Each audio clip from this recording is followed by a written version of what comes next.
Talvez você tenha clicado nesse vídeo e não faz ideia do que é No Magic, do que esse cara tá falando, spin-off, o que esse cara tá falando. Eu estou aqui para explicar tudo o que você precisa para falarmos sobre este vídeo. Então, eu sou o Melvin Rodrigues e esse é mais um vídeo do quadro Like Me.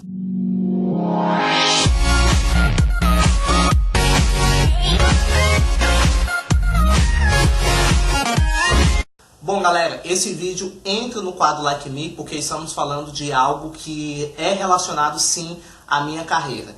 Então você que é novo aqui, que talvez não me conhece há um bom tempo ou me conheceu agora, deve estar se perguntando: ué, mas o que é No Magic? O que esse cara tá falando? Tá, calma, eu vou explicar tudo pra vocês. Bom, pra quem não sabe, além de outras coisas, além de ator, além de cantor e tal, eu também sou escritor, roteirista. E No Magic foi a minha série literária que eu escrevi neste ano de 2019, que foi exibida entre março e abril deste ano no site da Cyber TV. Para quem não conhece, a Cyber TV é uma plataforma que funciona como se fosse uma espécie de emissora de TV, mas para obras literárias. Ou seja, lá você vai encontrar novelas, séries, web filmes, tudo por escrito. Eu já escrevi outras obras antes, como Vale de Cherry, que foi a minha primeira obra de sucesso, podemos dizer assim.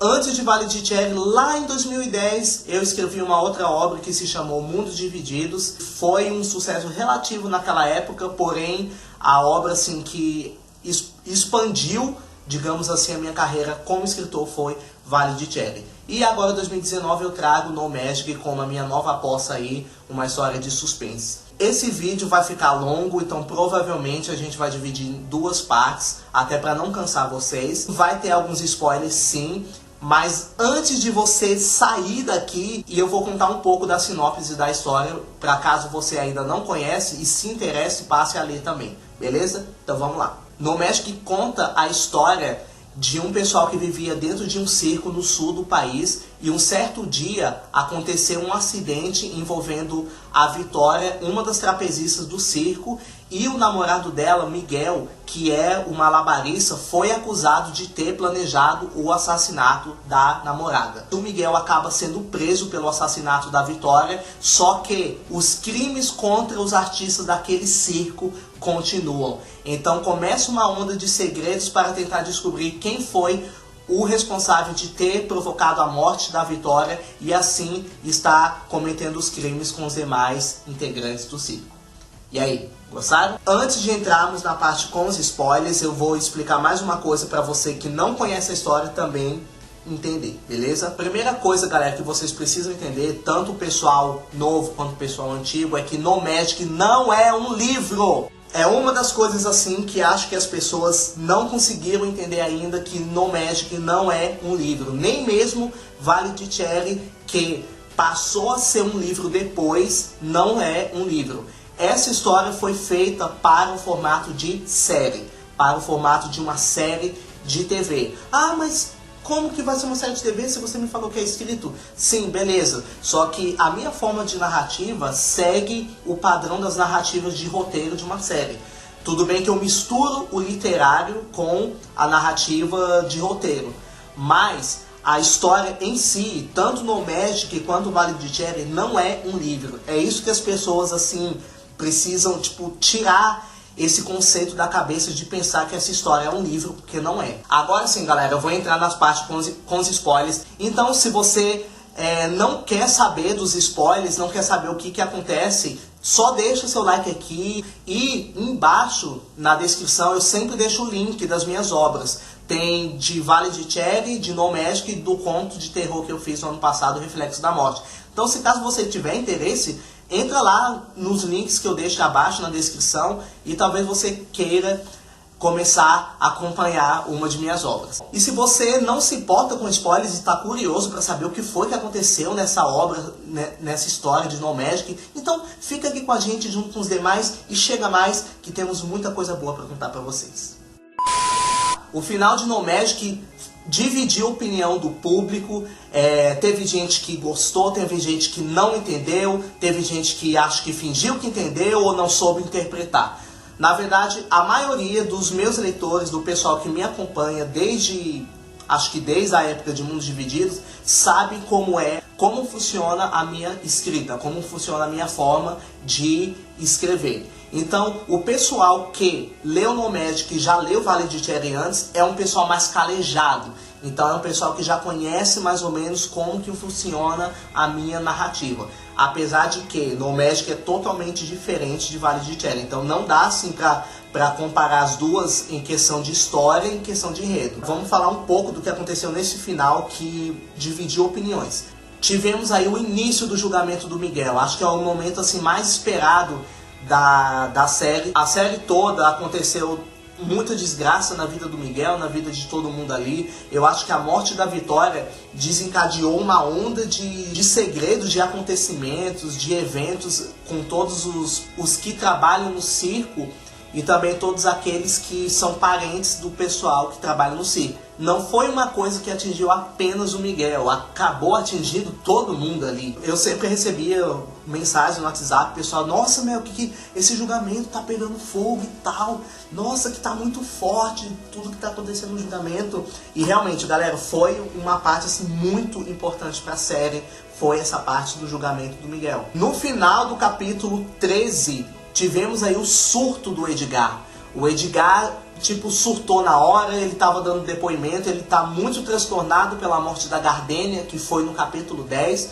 Para quem não se lembra, a Gardênia foi decapitada e a cabeça dela foi colocada dentro da cartola onde o Edgar usava para fazer os números de mágica dele. Isso sim, foi uma morte bem brutal, eu confesso. Então o Edgar ficou tão transtornado que tentou atacar o Miguel lá no julgamento. E foi uma loucura, todo mundo começou a gritar e foi aquele PPP e tal. Outra coisa também que tivemos no julgamento foi as mentiras da Joana. A Joana, mãe da Vitória. A Joana tá tão obsessiva pelo que aconteceu com a Vitória que no pensamento dela ela acha que todo mundo é culpado.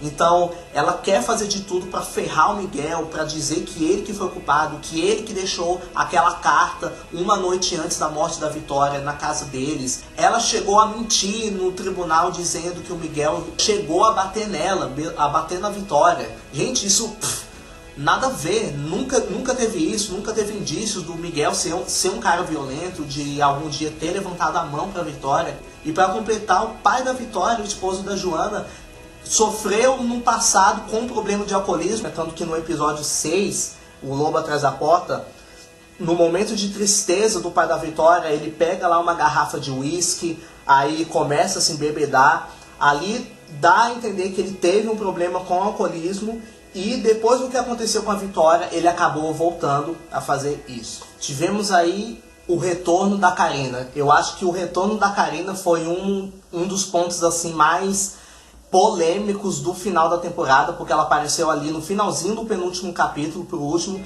e a Karina foi a personagem assim que mais causou um certo desconforto no público, porque ninguém sabia qual era dela, ninguém sabia realmente qual era a intenção dela. O fato da morte da Vitória ter coincidido com o mesmo dia da viagem dela para a Argentina soou muito estranho, soou muito suspeito. É tanto que nos primeiros capítulos estava todo mundo já declarando que não, a Karina que é a culpada, ela que matou a Vitória. Com certeza ela foi uma personagem assim que causou muito reboliço assim no meio do público. Teve gente que achou que o retorno dela foi bastante forte, bastante impactante, teve gente que não achou, mas a Karina, ela veio com uma informação importante. Para algumas pessoas não foi tão importante, mas foi porque ela teve sim uma conversa com a Vitória no dia da viagem dela, no dia da apresentação da Vitória. Ela teve uma conversa pelo celular, só que como que a polícia não teve acesso a essa conversa no celular da Vitória, se eles pegaram tudo o que eles precisavam para analisar? Por que que a mensagem que elas duas trocaram apareceu no celular da Karina, mas não apareceu no celular da Vitória? Como que isso poderia ter acontecido?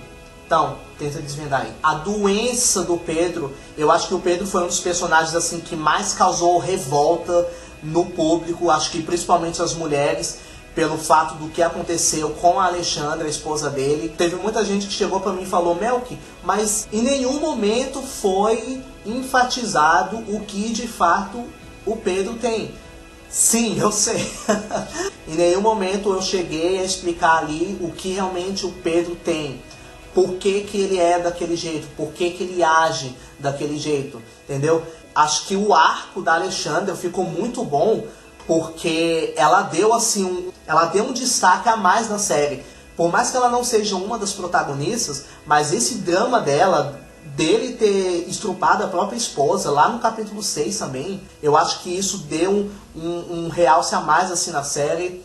E teve uma cena super sutil, porém polêmica, lá no penúltimo capítulo, se eu não me engano, que o Pedro, depois do que aconteceu, passou 6 meses depois do que ele fez com a Alexandra, ele começou a fazer um tratamento que não explica que tipo de tratamento é esse, mas a gente entende que é um tratamento psiquiátrico. Então, ele começa a tomar remédios e numa cena que ele vai no banheiro e quando vai tomar os remédios, ele joga os remédios dentro do vaso da descarga.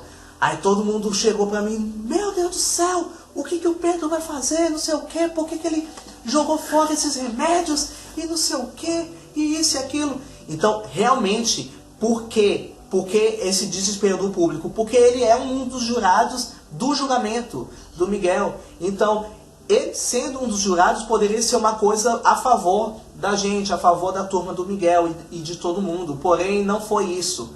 Então, é tanto que essa ideia do Pedro ser o jurado, de ter o Eduardo como advogado do Miguel e a Isabelle também ali no meio, na defesa do Miguel, foi um ponto positivo. Mas por que o Pedro teria jogado esses remédios? O que ele iria fazer? Que tipo de doideira ele seria capaz de fazer após isso acontecer? Então, tenta descobrir aí.